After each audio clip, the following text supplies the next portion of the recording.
বিসমিল্লাহির রহমানির রহিম। সবাইকে স্বাগতম। আজকে আবার তোমাদের ফিজিক্সের পঞ্চম অধ্যায় পদার্থের অবস্থা ও চাপ চ্যাপ্টারের আরেকটা বোর্ড কোশ্চেন নিয়ে আসলাম। কুমিল্লা বোর্ড 2025। ঠিক আছে, তো কুমিল্লা বোর্ড 2025-এর যেই অঙ্কটা আছে এই অঙ্কটা এখানে তুলে দেওয়া আছে, একটু খেয়াল করো। এখানে একটা আবদ্ধ সিলিন্ডার আছে, এখানে আবদ্ধ সিলিন্ডারের মধ্যে একটা তরল প্রবাহী পদার্থ আছে। এখানে হচ্ছে ছোট পিস্টন, এখানে বড় পিস্টন, দেখি তুমি বুঝতে পারতেছো। এই ছোট পিস্টনের এইখানে আমি 250 নিউটন বল প্রয়োগ করছি। এই পিস্টনটা নিচের দিকে আসছে, নিচের দিকে তার কতটুকু সরণ হয়েছে? 3 সেন্টিমিটার সরণ হয়েছে। তার 3 সেন্টিমিটার সরণ হওয়ার ফলে এই জায়গা থেকে যতটুকু আয়তনের পানি ছিল এই পানিটাকে সে এই জায়গা থেকে স্থানচ্যুত করছে। স্থানচ্যুত করার ফলে এই পানিগুলি এইখান দিয়ে উপর দিকে এই পিস্টনটাকে ধাক্কা দিয়ে উপরে উঠাইছে। ঠিক আছে, অর্থাৎ এই পিস্টনটা, প্রথম যে পিস্টনটা, এইটা নিচের দিকে সরণ হয়েছে 3 সেন্টিমিটার। এর কারণে এই পানিগুলি নিচের দিকে ধাক্কা গিয়ে এইখানে যেই জায়গাটা, যে আয়তনটা সে দখল করছে, সেই একই পরিমাণ আয়তনে সে উপরে উঠছে। তার মানে এই 2 নাম্বার পিস্টনটা উপরের দিকে উঠছে। এখন আমার প্রথম পিস্টনে বল 250 নিউটন দেয়া আছে, তার সরণটা দেয়া আছে 3 সেন্টিমিটার, এবং এই যে ছোট পিস্টনটা তার প্রস্থচ্ছেদের ক্ষেত্রফল 6 সেন্টিমিটার স্কোয়ার এখানে দেয়া আছে। এবং ঊর্ধ্বমুখী বলকে ধরা হয়েছে F2, এবং বড় পিস্টনের যে ক্ষেত্রফল A2, এটা হচ্ছে 30 সেন্টিমিটার স্কোয়ার দেয়া আছে। ঠিক আছে, এই জিনিসগুলি তোমার কাছে প্রশ্নের মধ্যে দেয়া আছে। এখন গতে কি বলতেছে? গতে বলতেছে যে বড় পিস্টনে কাজের পরিমাণ। আমরা আমাদের থিওরিতে দেখছিলাম যে যখন আমরা বেসিক চ্যাপ্টারটার একদম প্রথম লেকচারে যে বেসিকগুলি দেওয়া হয়েছিল, ওইখানে আমরা দেখছিলাম যে কাজ এইখানে, মানে এই পিস্টনে যে কাজ করা হবে এক্স্যাক্টলি ওই কাজটা আমরা এই পিস্টনের মধ্যে পাবো। অর্থাৎ এই যে ক্ষুদ্রতর পিস্টনটা আছে বা ক্ষুদ্রতর যে নলটা আছে, এর মধ্যে আমরা যেই কাজটা করব এক্স্যাক্টলি ওই কাজটা আমি বড় পিস্টনের মধ্যে পাবো। তার মানে এই W1 আর W2 কি পরস্পর সমান। ঠিক আছে, আর কাজ মানে কি? কাজ মানে হচ্ছে বল ইন্টু সরণ। কাজ মানে হচ্ছে বল ইন্টু সরণ। এইখানে বলটা কত? 250 নিউটন, আর সরণটা কত? L1। তাহলে এই বল যদি হয় F1 আর সরণ যদি হয় L1, তাহলে কাজ W1 সমান কি? F1 into L1। এইখানের যে কাজ W1, ওইখানের কাজটা কি? W2। W2 কি হবে? F2 into L2। খেয়াল করে দেখো, F2 এখানে দেয়া নাই, L2ও কি এখানে দেয়া নাই। আমার F2 বের করা লাগবে, আবার L2 বের করা লাগবে, তারপরে দুটোকে গুণ দিয়ে W2 বের করব। ঠিক আছে, বের করলে আমরা কি দ্বিতীয় পিস্টনে কাজের পরিমাণটা পেয়ে গেলাম।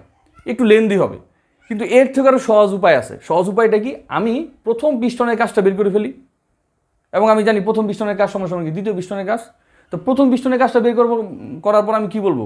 যে প্রথম পিস্টনের কাজ সমান দ্বিতীয় পিস্টনের কাজ, সুতরাং দ্বিতীয় পিস্টনের কাজ হচ্ছে এইটা। একদম সিম্পলভাবে অঙ্কটা হয়ে গেল। তাহলে এখানে কি দেয়া আছে? এখানে বল F1 সমান হচ্ছে 250 নিউটন, বল। সরণ L1 হচ্ছে 3 সেন্টিমিটার, তুমি এটাকে মিটারে নিয়ে নাও, 0.03 মিটার। তাহলে প্রথম পিস্টনে কাজ W1 সমান F1 ইন্টু L1। F1 কত? 250 নিউটন, আর L1 হচ্ছে 0.03। ঠিক আছে, তাহলে আমি কতটুকু পাচ্ছি? এত জুল পাচ্ছি। ঠিক আছে, তো 250 এবং তোমার 0.03 আমি যদি গুণ করি, তাহলে আমি পাচ্ছি হচ্ছে 7.5 জুল। এখন এই যে কাজটা, এটা হচ্ছে কি প্রথম পিস্টনের কাজ বা ছোট পিস্টনের কাজ। এই ছোট পিস্টনের কাজটাই কি বড় পিস্টনের কাজের সমান। সুতরাং আমি এগুলো লিখতে পারি, বড় পিস্টনে কাজের পরিমাণ 7.5 জুল। একদম সোজা একটা জিনিস, প্রথম লিখতে পারো অথবা ছোট লিখতে পারো। ঠিক আছে, অর্থাৎ প্রথম যে ছোট পিস্টনের যে কাজটা পাইলাম, আমরা জানি ছোট পিস্টনের কাজ আর বড় পিস্টনের কাজ কি সমান। সুতরাং বড় পিস্টনের কাজের পরিমাণ হচ্ছে 7.5 জুল। একদম সহজে অঙ্কটা শেষ হয়ে গেল। তোমরা এখানে একটু চাইলে সম্পর্কটা বলে নিতে পারো যে ছোট পিস্টনের কাজটা বের করছো, যে আমরা জানি ছোট পিস্টনের কাজ সমান বড় পিস্টনের কাজ, অর্থাৎ বড় পিস্টনের কাজের পরিমাণ 7.5 জুল। জাস্ট ওইটা স্টেটমেন্টটা তুমি দিয়ে রাখলে আর কি। হ্যাঁ, আচ্ছা, এবার আমরা দেখব হচ্ছে তোমার ঘয়ের প্রশ্নটা। ঘয়ের প্রশ্ন যে কি বলে এখানে। ঘয়ের প্রশ্নে বলতেছে উদ্দীপক অনুসারে পি বস্তুটি সিলিন্ডারের বড় পিস্টনে, পি বস্তুটি বড় পিস্টনে রাখলে, হ্যাঁ, বড় পিস্টনে রাখলে সেটি উপরে উঠতে পারবে কিনা, রাখলে সেটি মানে পিস্টনটি উপরে উঠতে পারবে কিনা। ঠিক আছে, এইটা হচ্ছে আমার প্রশ্ন। পি বস্তুটি বড় পিস্টনে রাখলে সেটি মানে পিস্টনটি উপরে উঠতে পারবে কিনা। একটু খেয়াল করো, এখন এই জায়গায় আমি একটু ব্যাখ্যার দরকার আছে। ব্যাখ্যাটা কি?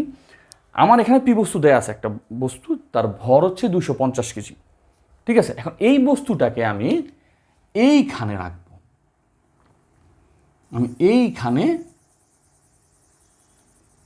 এই পিস্টনের, হ্যাঁ, যে পিস্টন এটা আছে, এই পিস্টনের উপর আমি এই বস্তুটা রাখবো। ঠিক আছে, এই বস্তুর ভর হচ্ছে কি 250 কেজি। এখন আমি কিছুক্ষণ আগে বলছিলাম যে এই ছোট পিস্টনটা নিচের দিকে তাকে ধাক্কা দেওয়া হয়েছে, সে 3 সেন্টিমিটার নিচের দিকে গেছে, তার সরণ হয়েছে নিচের দিকে। যদি তার নিচের দিকে সরণ হয় তাহলে এখান থেকে পানি আসবে, পানি আইসা এই জায়গায় কী করবে, এই পিস্টনটাকে উপরের দিকে ধাক্কা দেবে। তার মানে এইখানে আমি যেই বল প্রয়োগ করছি, যে ঘটনাটা ঘটাইছি, এর কারণে নিম্নমুখী বলের কারণে এই পানিগুলি নিচ দিয়ে এসে এই পিস্টনটাকে উপরের দিকে উঠাবে। ঠিক আছে, এই পিস্টনটা উপরের দিকে উঠবে একটা নির্দিষ্ট বলে। এখন ওই বলটা আমি কি বলছিলাম, F2। ওই বলটা হচ্ছে কি F2, যেটা এই পিস্টন নিচের দিকে আসার কারণে এখানে উদ্ভূত হয়েছে, পানি উপরের দিকে যাওয়ার কারণে এখানে নিচ থেকে নামলো, এইখান থেকে আইসা উপরের দিকে যাইতেছে, পানিটা এই পিস্টনের উপর ঊর্ধ্বমুখী বল প্রয়োগ করতেছে। এখন আমি যদি এই পিস্টনের উপর একটা ভর 250 কেজি দেই, তাহলে এই ভরের নিম্নমুখী ওজন আছে না, নিম্নমুখী ওজনটা কি W, মানে এই ভরের ওজন যেটা হচ্ছে অভিকর্ষীয় বল, সেটা কি নিচের দিকে। এখন তোমার দেখতে হবে যে এই বস্তুর ভরের কারণে যে ওজনটা W, অভিকর্ষীয় বলের কারণে সেটা নিম্নমুখী, আর এইখানের তরলটা আইসা এই সিলিন্ডারকে কি উপর দিকে বল প্রয়োগ করতেছে, ওইটা হচ্ছে F2। এখন আমার দেখতে হবে যে এই ওজনটার মান কত, আর এই তরলটা এখান দিয়ে এসে যে ঊর্ধ্বমুখী বলটা প্রয়োগ করলো F2, ওইটার মান কত। যদি F2 থেকে এই বলের, এই বস্তুর কারণে নিম্নমুখী বলটা বা ওজনটা যদি বেশি হয়, তাইলে কি হবে, এই সিলিন্ডারটা উপরে উঠতে পারবে না। কেন? কারণ নিম্নমুখী বলটা বেশি। তুমি যদি একটু খেয়াল করো, উপরের দিকে যদি 5 নিউটন বল প্রয়োগ হয় ঊর্ধ্বমুখী বলটা, আর নিচের দিকে যদি 8 নিউটন বল প্রয়োগ হয়, তাহলে সিলিন্ডারটা এখানে যে তোমার পিস্টনটা, বড় পিস্টনের, হ্যাঁ, এখানে পিস্টনটা, এই পিস্টনের উপর ঊর্ধ্বমুখী হচ্ছে 5 নিউটন, যেটা এই পানির কারণে হইতেছে, আর নিম্নমুখী হচ্ছে ওই বস্তুটার কারণে, সেটা হচ্ছে 8 নিউটন। তা নিম্নমুখী বলটা, বস্তুর ওজনটা বেশি না, তাহলে কি সিলিন্ডারটা কখনো এই 5 নিউটন বল নিয়ে উপর উঠতে পারবে? কারণ তার নিচেরটা তো বেশি, জীবন ওই সিলিন্ডারটা উপর উঠতে পারবে না। আর যদি এমন হয় যে ঊর্ধ্বমুখী বল F2, যেটা পানির ঊর্ধ্বমুখী বলের কারণে হইতেছে, আর ওই বস্তুর ভরের কারণে যে ওজনটা, এই ওজনটা হচ্ছে 5 নিউটন, তাহলে ঊর্ধ্বমুখী বলটা কত, 8 নিউটন, আর বস্তুর ওজনের কারণে নিম্নমুখী বল কত, 5 নিউটন, তাহলে এই সিলিন্ডারটা কী হবে, উপরে উঠবে। তো আমার এই জিনিসটা দেখতে হবে যে F2 বের করা লাগবে এবং বস্তুর ওজনটা বের করা লাগবে। ওজন হচ্ছে নিম্নমুখী বল আর F2 হচ্ছে ঊর্ধ্বমুখী বল। যারটা বেশি হবে পিস্টনটা ওই দিকে যাবে। ঠিক আছে, যদি ওজনটা বেশি হয় সে উপরে উঠতে পারবে না, সে নিচের দিকে যাবে। আর যদি F2টা বেশি হয় তাহলে পিস্টনটা কি উপরের দিকে যাবে। ঠিক আছে, তাহলে আমাদের কাজ হচ্ছে F2 বের করা এবং W বের করা। আচ্ছা, তো বল বৃদ্ধিকরণ নীতি অনুযায়ী কিন্তু আমরা এই সূত্রটা জানি যে F2 F1 সমান A2/A1। ঠিক আছে, আচ্ছা, এখন F2 F1 কত? F1 হচ্ছে 250 নিউটন। আর এইখানে A2 হচ্ছে তোমার কত? 30, আর A1 হচ্ছে 6। ঠিক আছে, আচ্ছা, তো F2 এখানে হইতেছে 36 আর 250। তাহলে আমি F2 মান কত পাইতেছি এখানে খেয়াল করো, এখানে F2 আসতেছে তোমার 1250 নিউটন। হ্যাঁ, 1250 নিউটন। ঠিক আছে, আচ্ছা, 1250 নিউটন আমরা ঊর্ধ্বমুখী বলটা পেলাম। এখন বস্তুর ওজন কত? বস্তুর ওজন, হ্যাঁ, বস্তুর মানে পি বস্তুর ওজন W = mg। m হচ্ছে 250 আর g হচ্ছে 9.8। হ্যাঁ, এত নিউটন। খেয়াল করো, 250 এবং 9.8 মানে 2450, 2450 নিউটন। তাহলে বস্তুর ওজন নিম্নমুখী বলটা কত? 2450 নিউটন। আর ঊর্ধ্বমুখী বলটা কত? 1250 নিউটন। তাহলে নিচেরটা কি বড় না?